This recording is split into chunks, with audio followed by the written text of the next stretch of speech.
Good morning students.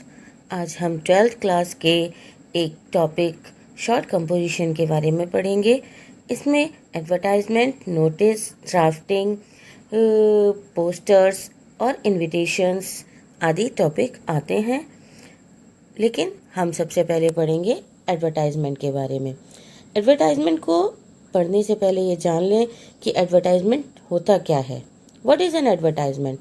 An advertisement is a public announcement used to inform and motivate the prospective readers.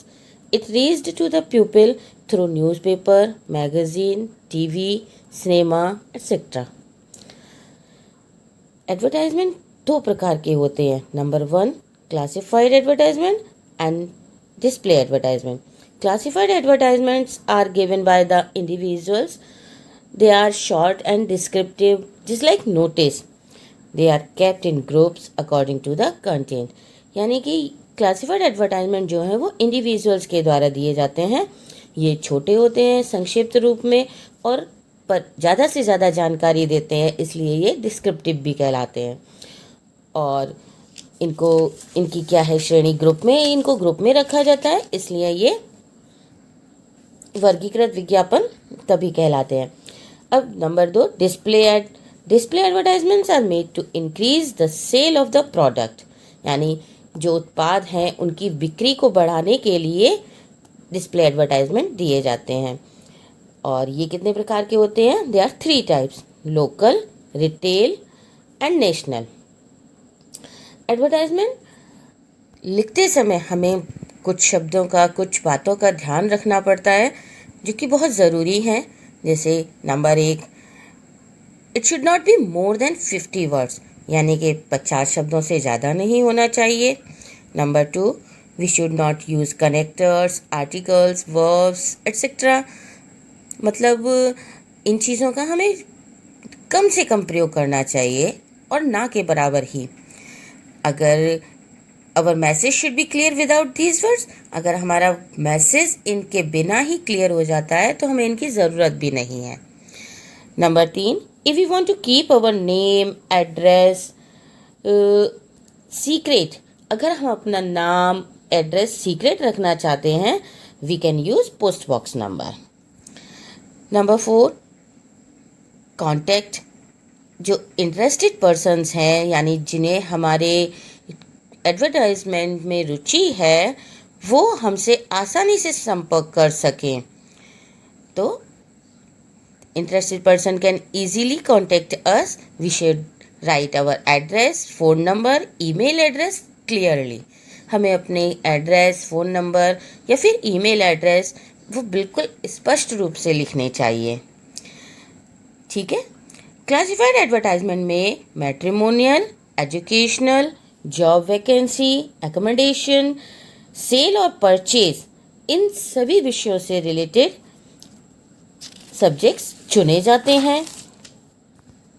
सबसे पहले आज हम करेंगे matrimonial advertisement.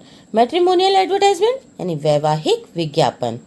They are written by a boy और a girl on their relatives looking for a matrimonial match for her or him.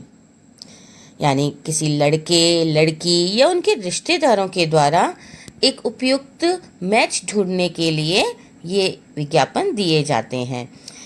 इन विज्ञापनों को लिखने के लिए समय हमें इन बातों का ध्यान रखना है कि हम सबसे पहले हेडिंग कि किस सूटेबल मैच के लिए हम एडवर्टाइजमेंट लिख रहे हैं। नंबर 2, फॉर हुम, यानी किसके लिए लिख रहे हैं, बॉय और एक गर्ल, लड़के के लिए या लड़की के लिए। नंबर 3, क्वालिफिकेशन और अचीवमेंट्स, यानी उसकी क्या क्या क्वालिफिकेशंस हैं और क्या अचीवमेंट्स हैं, उन सभी के बारे में। नंबर 4, फिजिकल, एजुकेशनल, फाइनेंशियल और social status, age, height, complexion, hobbies, इन सभी के बारे में हम बता सकते हैं। मैं आपको एक बता रही हूँ, आप देखिए। ब्राइड और ब्राइडग्रूम, यानी हमें लड़का चाहिए, दुल्हन चाहिए या दूल्हा चाहिए, हम किस तरीके से उसको लिखेंगे।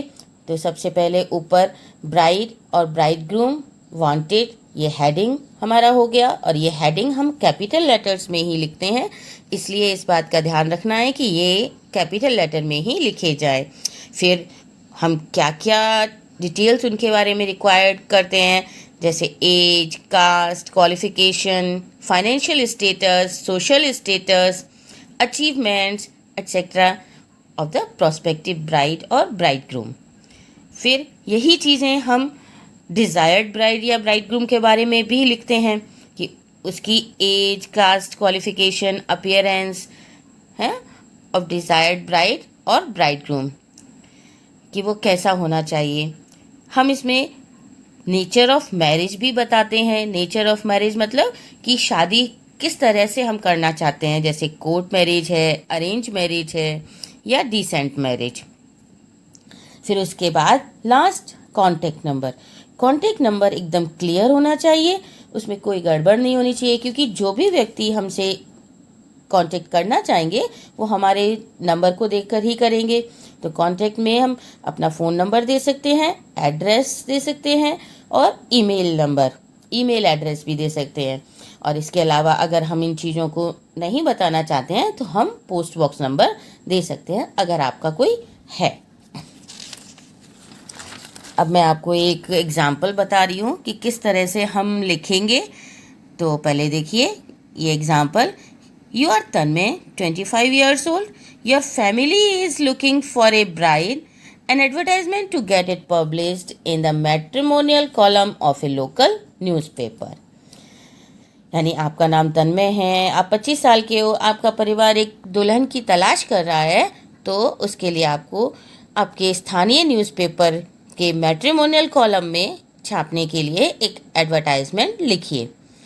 तो देखिए, क्योंकि आप तन्मय यानी लड़का है तो हमें क्या चाहिए, दुल्हन, इसलिए हम सबसे पहले हेडिंग डालेंगे ब्राइड वांटेड। फिर उसके बाद हम किसके लिए ढूंढ रहे हैं हम उसके बारे में बताएंगे, जैसे alliances invited for a handsome Hindu boy. अब क्योंकि हम यहाँ पर पूरा सेंटेंस नहीं लिखते हैं, छोटे से छोटा और कम से कम अक्षरों में हम ज़्यादा से ज़्यादा जानकारी देते हैं, इसलिए हम केवल शॉर्ट में ही बताते हैं कि ये 25 यानी कि वो कितने साल का है, कि 25 साल का। फिर हाइट यानी 5 feet 7 inches, किस तरह का है, कि well settled and good income, यानी वो अच्छी तरह से सेटल है और उसकी इनकम भी अच्छी है। अब वो किसको ढूंढ रहा है, एक लड़की या दुल्हन को, तो looking for a beautiful girl from a decent family. अब वहाँ वो अपने उसके बारे में हम बता सकते हैं कि वो कितनी एज की होनी चाहिए या कैसे। तो यहाँ लिख दिया है कि age between 22 to 25 years, no dowry यानी दहेज की कोई मांग नहीं है। हम यहाँ पूरा सेंटेंस नहीं लिखते हैं, शॉर्ट में ही हम बताते हैं, इसलिए केवल शॉर्ट में जितना ज़्यादा से ज़्यादा हम बता सकते हैं उन्हीं चीज़ों को हम लिखते हैं। कास्ट नो बार यानी जाति से कोई बंधन नहीं है जाति का। फिर फिर हम चाहेंगे कि वो लोग जो भी इंटरेस्टेड है वो अपने फोटोग्राफ या बायोडेटा वगैरह भेजें, तो हम उन चीज़ के बारे में भी लिख सकते हैं। Send biodata with recent photo. फिर उसके बाद कॉन्टेक्ट, हम अपना फ़ोन नंबर और अपना ईमेल एड्रेस दे सकते हैं। ठीक है, अब आप इन चीज़ों को अच्छी तरह से समझ गए होंगे। आज हमने मैट्रिमोनियल एडवर्टाइजमेंट्स के बारे में पढ़ा है, कल हम जॉब, वैकेंसी, अपॉइंटमेंट्स, इनमें से कोई भी एक टॉपिक लेकर कल इसके बारे में पढ़ेंगे। Good morning students, today we read about accommodation and sale और परचेज एडवर्टाइजमेंट।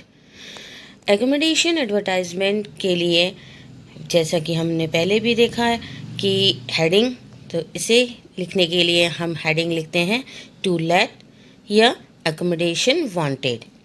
इसके लिए रिक्वायर्ड डिटेल्स होती हैं एकोमोडेशन टाइप, यानी कि आपका आवास किस तरह का है, house, flat, shop, office etcetera. फिर brief description of accommodation. Number 3 location.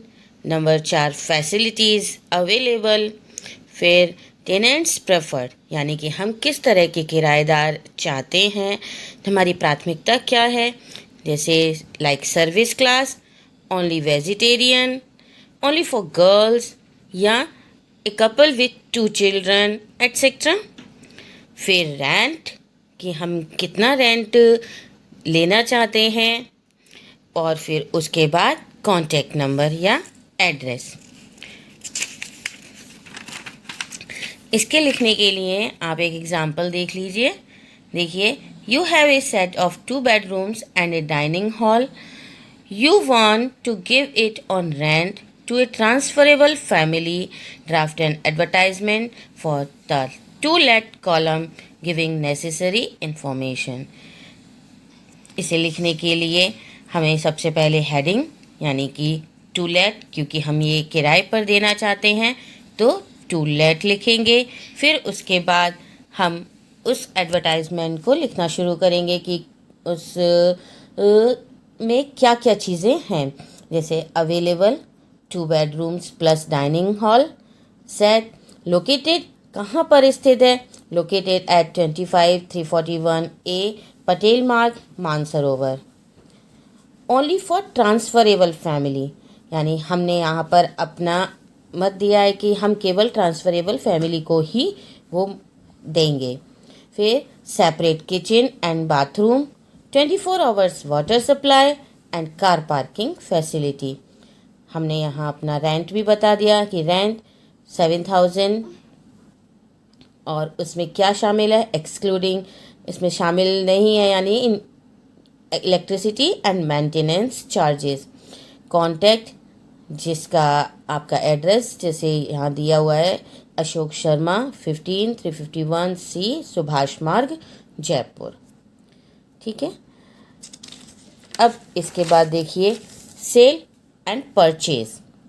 Cell and purchase किसी भी सामान की बिक्री या खरीदी के लिए लिखे जाने वाले एडवर्टाइजमेंट होते हैं। इसमें भी लिखने के लिए हमें कुछ चीज़ों का बहुत ध्यान रखना है, जैसे सबसे पहले हेडिंग कि फॉर सेल या टू परचेज। अगर खरीदने के लिए है तो हम टू परचेज लिखेंगे और बेचने के लिए है तो फॉर सेल लिखेंगे। फिर किस टाइप का है, नेम एंड टाइप ऑफ, अब जैसे व्हीकल की है या प्रॉपर्टी है तो उस चीज़ के बारे में भी हम उसमें बताएंगे, name and type of vehicle, property, goods etcetera. फिर उसकी क्वालिटीज़ क्या क्या हैं, अदर क्वालिटीज़, प्राइस और फिर कॉन्टैक्ट। अब आपको बताती हूँ, देखिए व्हीकल के लिए कि जब हम व्हीकल की सेल के लिए अगर एडवर्टाइजमेंट देते हैं तो हम क्या लिखेंगे, इसके लिए रिक्वायर्ड डिटेल्स क्या क्या हैं। देखिए, नेम ऑफ द कंपनी यानी कंपनी का नाम कि वो किस कंपनी से संबंधित है। Number 2, year of manufacturing. फिर मॉडल, कलर, कंडीशन यानी हमारे व्हीकल की कंडीशन कैसी है, उसका कलर कैसा है, मॉडल क्या है। फिर माइलेज और किलोमीटर्स रन यानी कि वो कितनी चली है, price expected, documents detail and फिर कॉन्टैक्ट नंबर और एड्रेस। ठीक है, और इसी तरह से जब हम किसी प्रॉपर्टी की सेल या परचेज करते हैं तब उसके लिए रिक्वायर्ड डिटेल्स क्या क्या होनी चाहिए। देखिए, रिक्वायर्ड डिटेल्स में हम यहाँ देंगे टाइप, साइज, एरिया एट्सेट्रा। किस चीज़ का, जिस चीज़ को हम सेल कर रहे हैं या परचेज कर रहे हैं, जैसे फ्लैट है, हाउस है या ऑफिस हो, कोई शॉप भी हो सकती है। फिर उसके बाद नंबर ऑफ रूम्स यानी उस जगह में कितने कमरे हैं। फिर फैसिलिटीज़ अवेलेबल, क्या क्या सुविधाएं वहाँ हैं। लोकेशन, उसकी क्या लोकेशन है। लोनेबल, नॉन लोनेबल यानी वो लोनेबल है या नॉन लोनेबल है।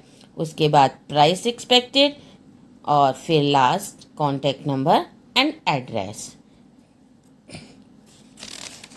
इसके लिए एक एग्जाम्पल दिया हुआ है, देखिए, you have been transfer to Jaipur from Mumbai यानी आपका ट्रांसफ़र मुंबई हो गया है।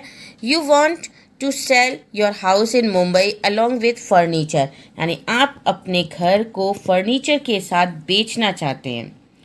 तो prepare an advertisement for it for a classified column. इसके लिए हमने, क्योंकि हम इसे सेल कर रहे हैं, देखिए हमने हेडिंग डाला है फॉर सेल। फिर उसको किस तरह से लिखेंगे? Available for sale A well furnished 2 BHK house on the first floor in excellent condition, fully air conditioned, 24 hours water supply and power backup, gas supply through pipeline, space for car parking on ground floor in Palm Beach in Navi Mumbai, ready to sell in 50 lakh or negotiable. Interested party में contact phone number दे देंगे हम अपना, क्योंकि contact करने के लिए हमें कुछ अपना संपर्क जो हमसे बना सके, उसके लिए हमें उन्हें बताना पड़ेगा ना कि कहाँ कैसे बात कर सकते हैं। तो 9820 जो भी है आपका फ़ोन नंबर, ठीक है। इसके बाद ये तो है हमारी प्रॉपर्टी। अब इसके अलावा जब हमें कोई व्हीकल वगैरह बेचना हो तो उसके लिए हम कैसे लिखेंगे, तो वो देख लीजिए। देखिए एक example, you are Sumit, Laxmi Nagar, Delhi, you want to sell your 2-wheeler, draft a suitable advertisement to be published in the classified column of a newspaper giving all necessary details। क्योंकि ये भी हम बेच ही रहे हैं, इसलिए हमने इसके लिए हेडिंग डाला, देखिए फॉर सेल। अब देखिए हम इसमें क्या क्या जानकारियाँ देंगे। Available is second hand pink coloured scooty of 2014 model, purchase single hand driven up to 10,000 kilometers, self start system, new tires, average 50 kilometers per liter, intact engine, fitted with all accessories, price not below rupees 10,000. Interested persons can contact between 9 a.m. to 11 a.m. Sumit, Laxmi Nagar, Delhi, phone number. क्योंकि ये सुमित लिख रहा है तो अब सुमित ने अपना address दिया है कि जो भी उससे कांटेक्ट करना चाहें वो इतने बजे से इतने बजे के बीच उससे कांटेक्ट कर सकते हैं, ठीक है।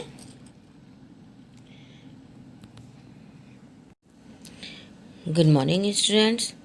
हमने हमारे पिछले वीडियो में मैट्रिमोनियल एडवर्टाइजमेंट्स के बारे में पढ़ा था। आज हम जॉब वैकेंसीज़ और एजुकेशनल एडवर्टाइजमेंट्स के बारे में पढ़ेंगे। तो देखिए पहले जॉब वैकेंसी या अपॉइंटमेंट्स, इसका हेडिंग सिचुएशन वांट वैकेंट या फिर सिचुएशन वांटेड होता है। सिचुएशन वैकेंट मतलब जिन पद पे नौकरियां खाली हैं उनके लिए, और सिचुएशन वांटेड मीन्स नौकरी की आवश्यकता होती है, तो इसलिए सबसे पहले हम देखते हैं सिचुएशन वैकेंट के लिए हम किन किन पॉइंट्स की ज़रूरत है, कि यानी कौन से पॉइंट्स ज़रूरी होते हैं उनके बारे में देख लें। इसमें देखिए सबसे पहले हम किन किन चीज़ों की ज़रूरत होती है। सबसे पहले नेम ऑफ द ऑर्गेनाइजेशन, फिर number of vacancies and post, यानी कितनी पोस्ट हैं, कितनी वैकेंसीज हैं, qualification and experience, age and sex, pay scale, यानी पे स्केल कितना होना चाहिए या कितना होगा, फिर सिलेक्शन प्रोसीजर कि सिलेक्शन किस तरीके से किया जाएगा, फिर डेट, टाइम एंड प्लेस कि कब होगा, टाइम क्या है और कहाँ, और फिर लास्ट में हमारा कॉन्टैक्ट। उसी तरह से सिचुएशन वांटेड के लिए जो ज़रूरी पॉइंट्स हैं वो हैं नेम ऑफ द प्रोफेशन, यानी किस पद पर हमें नौकरी लेनी है, qualification and experience, age and sex, और फिर हम इसमें अपने एक्स्ट्रा करिकुलर एक्टिविटीज़ के बारे में भी बता सकते हैं, नेशनैलिटी, एक्सपेक्टेड सैलरी, यानी हम कितनी सैलरी को एक्सपेक्ट करते हैं, और फिर इसके बाद कॉन्टैक्ट, आपका एड्रेस या फिर फ़ोन नंबर। इसलिए सबसे पहले मैं आपको एक सिचुएशन वैकेंट पर एग्जांपल दे रही हूँ, आप देख लीजिए कि इसका कैसे किस तरह से क्वेश्चन होगा और किस तरह से हमें लिखना है। तो देखिए, you are the principal of DPS Barmer, you want lady teachers for your school, they should be MA MSc in their subjects, draft an advertisement to be published in the local newspaper। ठीक है, तो अब क्योंकि आप school के principal हैं और आप अपने एक स्कूल में लेडी टीचर्स रखना चाहते हैं, तो उसके लिए आपने किस तरह से एडवर्टाइजमेंट देना है। देखिए, सबसे पहले हम हेडिंग डालेंगे सिचुएशन वैकेंट। जैसा कि आपको मैंने पहले भी बताया था कि हम जो भी हेडिंग डालते हैं वो कैपिटल लेटर में होता है। देखिए, कैपिटल लेटर में ही लिखा हुआ है सिचुएशन वैकेंट। फिर उसके बाद कि हमें कौन चाहिए, किसके लिए हम लिख रहे हैं। वैसे मैं आपको एक बात और बताऊं कि सिचुएशन वैकेंट यानी इस प्रकार के जो एडवर्टाइजमेंट होते हैं वो किसके द्वारा लिखे जाते हैं। These type of advertisements are written by an employer who is looking for the service of a person in his organization।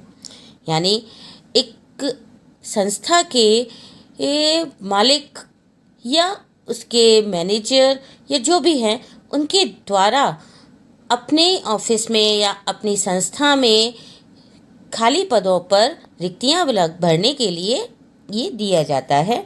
आप देखिए, वांटेड लेडी टीचर्स, क्योंकि हमने क्वेश्चन में देखा कि वहाँ क्या मांग रहे हैं, lady teachers for your school. तो wanted lady teachers with MA MSc first division in the following subjects, यानी कि हमें किस तरह के टीचर्स चाहिए, हम उस तरह की उनकी सारी बातों के बारे में बताएंगे। Subjects trained and experienced. फिर हमने बताया कि कितनी वैकेंसी हैं, कितना। देखिए, the number of vacancies is given against each subject, यानी हर सब्जेक्ट के आगे उनकी वैकेंसीज की संख्या दी गई है। Salary according to government norms, यानी कि जो सरकारी स्तर पर जिस तरह से ये सैलरी दी जाती है उसी प्रकार से सैलरी दी जाएगी। फिर उसके बाद walk in interview with original and photocopy of certificates, अपने ओरिजिनल और फोटोकॉपी के साथ, अपने सर्टिफिकेट्स के ओरिजिनल और फोटोकॉपी के साथ इंटरव्यू के लिए आएँ। कहाँ आना है? DPS, यानी कि वही जिस स्कूल में जहाँ हमारा इंटरव्यू होना है। कब? ऑन 20 अप्रैल एट, टाइमिंग दे दी 10 AM। और अब इसके बाद हमें कि हमारा किस सब्जेक्ट में कितने टीचर्स की ज़रूरत है वो बताए हैं। देखिए, English 2, maths 2, Hindi 3 and science 2। इस प्रकार से हमें लिखना है सिचुएशन वैकेंट पर, यानी नियुक्तियों पर। लेकिन जब हमें नौकरी की आवश्यकता हो तब हम हेडिंग क्या डालेंगे और किस तरह से लिखेंगे वो देख लीजिए। देखिए, you are Raman living at 15 Krishna Nagar, Chaksu, Jaipur. You are doing PhD in maths. You want to take up a part-time job in some coaching institute. Draft an advertisement to be placed in the situation wanted column of a local newspaper. पिछले advertisement में हमने situation vacant लिखा था, यहाँ हमने situation wanted लिखा है क्योंकि यहाँ नौकरी की आवश्यकता है। अब देखिए किस तरह से लिखा है। A young man MSc maths first class doing PhD with 3 years experience of teaching in Sharma coaching institute Jaipur, यानी कि वो बता रहा है कि 3 साल का उसे टीचिंग एक्सपीरियंस भी है शर्मा कोचिंग इंस्टीट्यूट जयपुर में पढ़ाने का। और अब वो क्या ढूंढ रहा है? जॉब ढूंढ रहा है। तो देखिए, 6 पार्ट टाइम जॉब फॉर 3 और 4 आवर्स इन इवनिंग, यानी उसे 3 या 4 घंटे शाम को एक पार्ट टाइम जॉब की ज़रूरत है। और इन ए कोचिंग इंस्टीट्यूट, किसी भी कोचिंग इंस्टीट्यूट में। सैलरी निगोशिएबल, सैलरी की कोई परवाह नहीं। प्लीज़ कॉन्टैक्ट, आपका नाम दे दिया, एड्रेस दे दिया, क्योंकि कॉन्टैक्ट अगर वो आपको कॉन्टैक्ट करेगा तो किस एड्रेस पे करेगा, इसलिए कॉन्टैक्ट रमन 15 कृष्णा नगर, चाकसू, जयपुर, और आपका मोबाइल नंबर। ठीक है। इसके बाद हमारे अगला जो एडवर्टाइजमेंट है वो है एजुकेशनल एडवर्टाइजमेंट। एजुकेशनल एडवर्टाइजमेंट के लिए किन किन चीज़ों की ज़रूरत होती है, किस तरह से हम लिखते हैं, उसके बारे में देख लीजिए। एजुकेशनल एडवर्टाइजमेंट, एजुकेशनल एडवर्टाइजमेंट के लिए हमें जिन चीज़ों की ज़रूरत है वो है हमारी name of the institute and the course, यानी कि हम किस संस्था से और किस कोर्स को लेकर आए हैं। फिर duration and timing, courses available, कि हमारे पास कौन कौन से कोर्सेज हैं, फैसिलिटीज़ एंड फीस, कि क्या क्या सुविधाओं के साथ और कितनी फ़ीस के साथ हम ये सुविधा देंगे, last date for submitting the application, यानी एप्लीकेशन जो आप देने वाले हैं उसकी आखिरी तारीख क्या होगी, और फिर उसके बाद कॉन्टैक्ट। ठीक है। एजुकेशनल एडवर्टाइजमेंट के जो टॉपिक हैं, वो जो हेडिंग है वो उस टॉपिक के अकॉर्डिंग समय समय पर बदलते रहते हैं, मतलब कि जैसा टॉपिक होगा उसी के अकॉर्डिंग हम उसका हेडिंग लिखेंगे। ठीक है। अब यहाँ एक एग्जांपल दिया है मैंने, देखिए, you have recently started yoga classes for women, draft an advertisement for publication in A newspaper giving details. यानी आपने अभी अभी एक योगा क्लासेस महिलाओं के लिए खोला है और आप न्यूज़पेपर के पब्लिकेशन के लिए अपनी डिटेल्स देते हुए एक एडवर्टाइजमेंट लिखिए। देखिए, अब क्योंकि हमारी योगा क्लासेस है तो यहाँ योगा क्लासेस से रिलेटेड हमने हेडिंग दिया है, लिव हेल्दी विद योगा। अब ये हमारा हेडिंग हो गया, और आपको जैसे पता ही है कि हम हेडिंग हमेशा कैपिटल लेटर्स में बड़ा लिखते हैं। अब आगे देखिए, lead a healthy and active life through yogic exercises. Yoga classes for women has been started in Ramnivas Hall of the town. Yoga exercises are taught by experts. Some time for meditation is also given. Timing from 6 a.m. to 7:30 a.m. Contact Priya Jain, Director, Yoga Classes, Raniganj, Kota. Okay, धन्यवाद।